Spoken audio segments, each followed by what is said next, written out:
Bismillahirrahmanirrahim. Assalamualaikum warahmatullahi wabarakatuh. Anak-anakku, mari kita awali pembelajaran kita pagi hari ini dengan berdoa bersama. A'udzu billahi minasy syaithanir rajim. Bismillahirrahmanirrahim. Raditu billahi rabba wa bil islami dina wa bi Muhammadin nabiyyan wa rasula. Rabbi zidni ilma warzuqni fahma. Amin. Baik anak-anakku, pembelajaran kita pada pagi hari ini adalah KD 3.15 mengenai makna iman kepada para Rasul Allah Subhanahu wa Ta'ala. Sebelumnya saya mengingatkan pada anak-anakku agar tetap semangat dalam belajar dan beribadah, namun tidak melupakan protokol kesehatan, yaitu dengan tetap memakai masker, menjaga jarak, dan mengurangi aktivitas di luar rumah yang kurang bermanfaat. Itu sebagai ikhtiar insani kita untuk menghindari tertularnya COVID-19. Anak-anakku, bahwa cakupan materi yang akan kita pelajari pada pagi hari ini adalah yang pertama, pengertian dan dasar hukum beriman kepada para Rasul Allah, kemudian tanda-tanda beriman kepada para Rasul Allah, termasuk juga nanti sifat-sifat para Rasul Allah SWT, dan yang berikutnya adalah contoh perilaku beriman kepada para Rasul SWT. Adapun tujuan mempelajari materi ini, Pak Guru mengharapkan anak-anakku dapat menjelaskan pengertian iman kepada para Rasul Allah. Kemudian anak-anakku juga dapat menyebutkan dalil nakli tentang beriman kepada para Rasul Allah. Anak-anakku dapat menyebutkan nama-nama Rasul Allah yang wajib kita imani, beserta sekilas sejarahnya. Anak-anakku juga dapat mendeskripsikan tanda-tanda beriman kepada para Rasul Allah. Dan anak-anakku diharapkan memiliki atau menunjukkan perilaku beriman kepada para Rasul. Anakku, ada hukum beriman kepada para Rasul Allah dan juga dalilnya. Hukum mengimani para Rasul Allah adalah wajib ain. Apa maksud wajib ain? Wajib bagi setiap individu muslim. Jika tidak mengimani, maka hukumnya kafir, sebagaimana disebutkan oleh Allah SWT dalam surah An-Nisa ayat 150 dan 151. Anakku buka Al-Qur'annya, kita baca bersama. Bismillahirrahmanirrahim. Innal ladzina yakfuruna billahi wa rasulihi wa yuriduna an yufarriqu bainallahi wa rasulihi wa yaquluna nu'minu bi ba'dhin wa yuriduna an yattakhidhu baina dzalika sabila ulaika humul kafiruna haqqan wa a'tadna lil kafirina 'adzaban muhina. Sesungguhnya orang-orang yang kafir kepada Allah dan Rasul-Nya dan bermaksud memperbedakan antara beriman kepada Allah dan kepada Rasul-Nya dengan mengatakan kami beriman kepada yang sebagian dan kami kafir terhadap sebagian yang lain, serta bermaksud dengan perkara itu mengambil jalan tengah di antara yang demikian, maka mereka orang-orang yang kafir sebenarnya. Kami telah menyediakan untuk orang-orang yang kafir itu siksaan yang menghinakan. Termasuk yang menjadi dasar beriman kepada para Rasul Allah, sebagaimana disebutkan dalam surah Al-Baqarah, surah yang kedua, ayat 285. Anak-anakku pasti sudah hafal. Kita baca bersama. Bismillahirrahmanirrahim.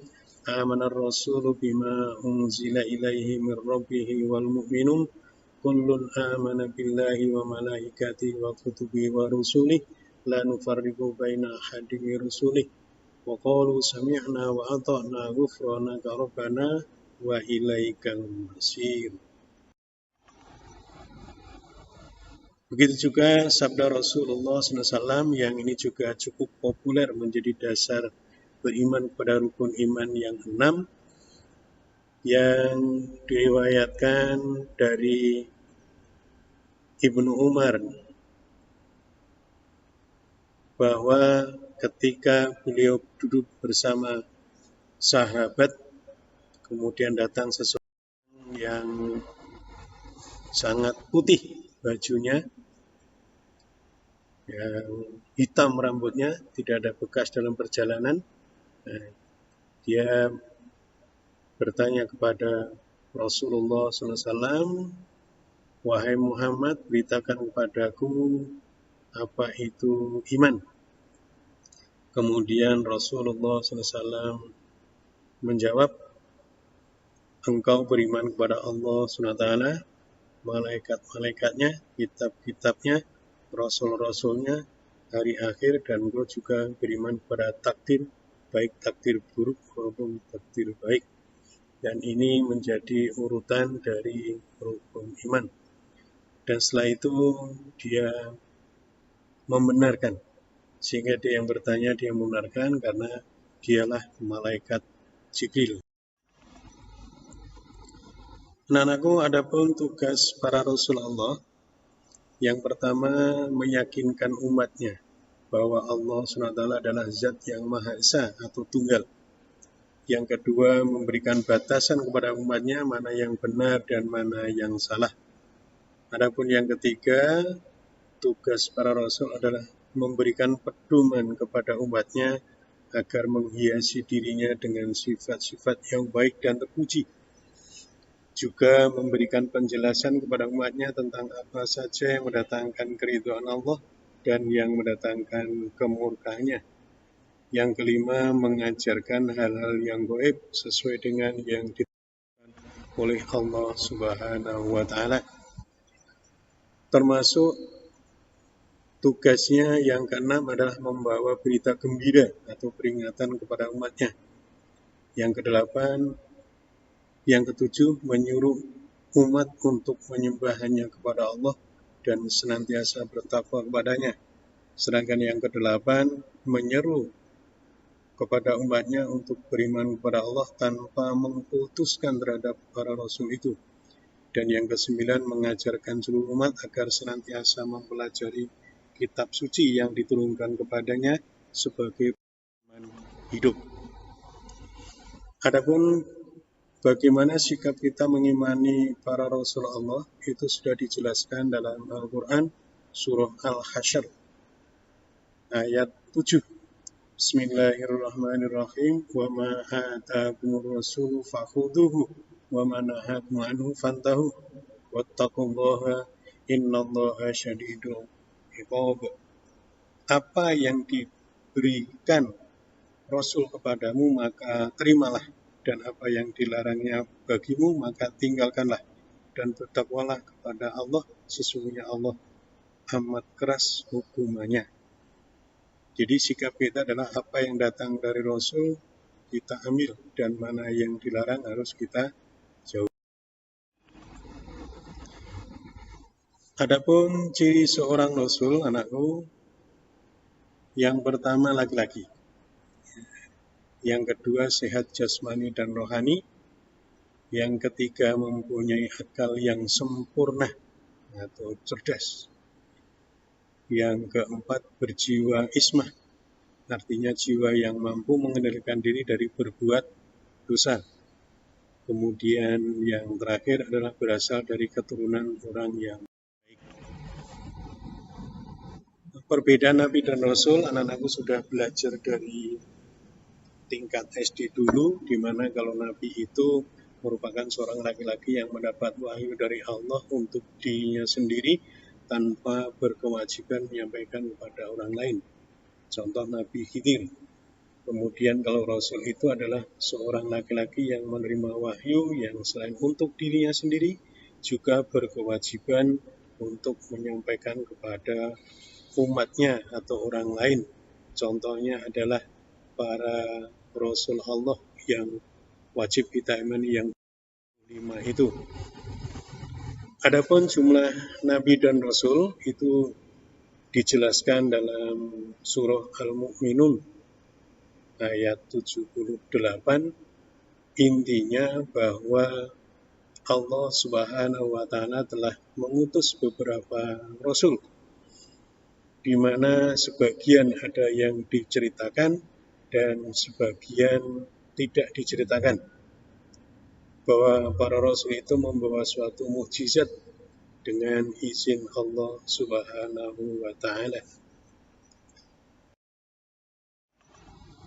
Anak-anakku, bahwa jumlah nabi dan rasul sebagaimana disebutkan dalam sebuah hadis dari Abu Umamah, aku bertanya, wahai Nabi Allah, berapa jumlah para nabi?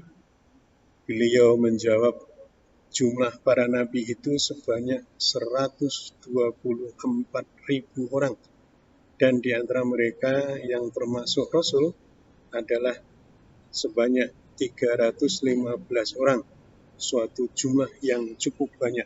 Hadis riwayat Imam Ahmad. Jadi anakku, nabi itu jumlahnya 124.000 orang dan rasul 315 orang, namun yang wajib kita imani adalah 25 orang. Nah, ini nama-nama para rasul yang wajib kita imani.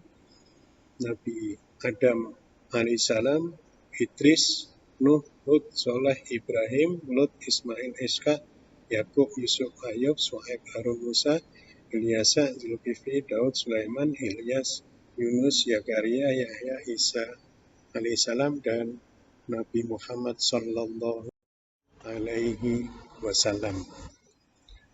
Adapun sikap mengimani para rasul Allah, yaitu tidak hanya cukup menghafal nama-namanya, namun harus mematuhi, mengikuti, meneladani, dan taat kepadanya, mengambil atau mengikuti apa yang dikerjakan dan meninggalkan apa-apa yang dilarangnya, sebagaimana tersebut dalam surat Al-Hasyr ayat 7 di atas. Anak-anakku, bahwa para rasul Allah itu memiliki sifat, ada sifat wajib, sifat mustahil. Sifat wajib bagi para rasul yang pertama adalah sidik, artinya benar. Sedangkan lawannya atau mustahilnya adalah kizib, artinya dusta. Yang kedua, sifat wajibnya amanah, artinya dapat dipercaya. Lawannya adalah khianat atau mengkhianati. Sifat yang ketiga adalah tabligh, artinya menyampaikan, dan mustahil khitman atau menyembunyikan. Dan yang keempat, sifat wajibnya adalah fatonah atau cerdas. Maka mustahil para rasul itu baladah atau bodoh. Mukjizat setiap para nabi dan rasul, anakku, ini hanya beberapa contoh saja. Apa itu mukjizat? Mukjizat suatu kejadian luar biasa yang menyalahi adat kebiasaan dan hukum sebab akibat, di mana mukjizat itu dikaruniakan oleh Allah SWT kepada para rasulnya. Ada beberapa contoh mukjizat para rasul Allah. Pertama, Nabi Ibrahim alaihissalam tidak hangus ketika dibakar oleh Raja Namrud. Yang kedua, tongkat Nabi Musa alaihissalam berubah menjadi ular besar yang memakan habis ular ciptaan tukang sihir Raja Fir'aun. Yang ketiga, Nabi Isa alaihissalam mampu membuat burung dari tanah, menyembuhkan penyakit kusta tanpa pengobatan, dan dapat menghidupkan orang yang telah mati. Dan yang contoh yang keempat dari Nabi Muhammad SAW, di mana mukjizatnya yang terbesar adalah Al-Quran, yang isi kandungannya serta keindahan bahasanya tidak ada yang menandai. Adapun tanda-tanda beriman kepada para Rasul Allah SWT, itu yang pertama dari sikap mental, bahwa kita wajib mempercayai para Rasul atau Nabi Allah. Yang kedua, bahwa para Nabi Allah itu memiliki sifat-sifat sebagaimana yang kita sebutkan di atas. Kemudian secara i'tiqadiyah atau batiniyah, kita harus meyakini bahwa manusia pilihan Allah yang diutus untuk menyampaikan wahyu kepada para umatnya. Kemudian ada juga para Rasulullah itu yang termasuk ulul azmi, yaitu Nabi dan Rasul yang memiliki kesabaran dan ketabahan yang luar biasa selama melaksanakan tugas risalahnya. Yang termasuk dalam ulul azmi ini adalah Nabi Muhammad sallallahu alaihi wasallam, Nabi Ibrahim alaihi salam, Nabi Musa alaihi salam, Nabi Isa alaihi salam, dan Nabi Nuh alaihi salam. Itu yang biasa disingkat dengan mimim. Bahwa i'tiqadiyah kita harus kita tanamkan bahwa Nabi Muhammad SAW adalah penutup atau khatamul anbiya, penutup seluruh para nabi dan rasul, di mana tugas beliau adalah menyempurnakan agama. Adapun sikap lahiriah kita itu tadi sudah disebutkan di surah Al-Hasyr, yaitu mencontoh, mengambil, melaksanakan apa yang datang dari Rasulullah dan menghindari apa yang dilarang.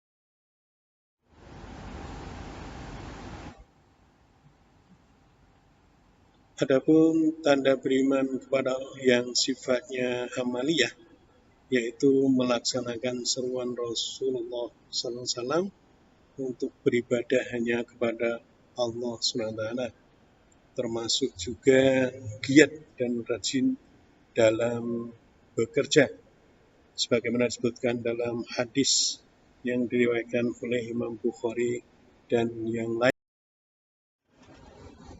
Termasuk juga tanda beriman kepada Rasul yang wujudnya amaliyah atau lahiriah. Yang keempat adalah selalu mengingat, memahami, dan berperilaku sesuai dengan yang dicontohkan oleh para Rasul Allah. Dan yang kelima, melakukan usaha untuk meningkatkan kualitas hidup, seperti meningkatkan kesehatan jasmani rohani, memelihara dan meningkatkan iman dan takwa, meningkatkan ilmu pengetahuan yang bermanfaat. Anak-anakku, adapun fungsi beriman kepada para Rasul Allah, yang pertama untuk memantapkan keimanan kita terhadap rukun iman yang 6, di mana termasuk iman kepada para Rasul Allah agar tidak ragu terhadap ajaran yang dibawa oleh para Rasul Allah, sebagaimana disebutkan dalam surah Al-Baqarah ayat 136. Yang kedua, untuk mengikuti dan meneladani perilaku para Rasul dalam kehidupan sehari-hari, dengan tekad apa saja yang diajarkan oleh para Rasul harus kita ikuti dan patuhi, sedangkan apa yang dilarang kita berusaha untuk menjauhi dan meninggalkan. Kemudian untuk menuju kepada kebenaran dan kebahagiaan yang sejati, yaitu kebahagiaan di dunia dan di akhirat. Adapun tanda-tanda penghayatan beriman kepada para Rasulullah, yang pertama adalah kita senantiasa istiqomah dalam melaksanakan rukun Islam yang 5 dan juga ibadah-ibadah ghairu mahdhah. Yang kedua, melaksanakan perintah Allah SWT selama kehidupannya dari bangun tidur sampai akan tidur kembali. Dan yang ketiga, memantapkan keimanannya terhadap rukun iman yang 6. Yang keempat, menjauhi perilaku tercela. Yang kelima, menghiasi diri dengan sifat-sifat yang terpuji. Perilaku orang yang beriman kepada Rasulullah yaitu menjunjung tinggi risalahnya, karena risalah yang dibawa oleh para Rasulullah adalah risalah Allah. Kemudian melaksanakan seruannya untuk beribadah padanya. Kemudian giat dan rajin dalam bekerja mencari rezeki yang halal sesuai dengan keahlian kita. Kemudian selalu mengingat, memahami, dan berperilaku sesuai dengan tuntunan Rasulullah SAW. Yang kelima, melakukan usaha-usaha agar kualitas hidupnya meningkat. Dan yang keenam, terus berdakwah agar ajaran yang dibawa oleh para Rasul tidak sirna. Anak-anakku, Mungkin demikian yang bisa saya sampaikan pada pagi hari ini. Anak-anak agar senantiasa mengulang-ulang membaca dari berbagai sumber.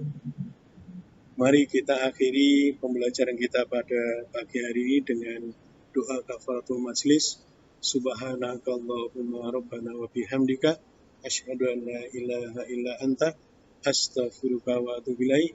Wassalamualaikum warahmatullahi wabarakatuh.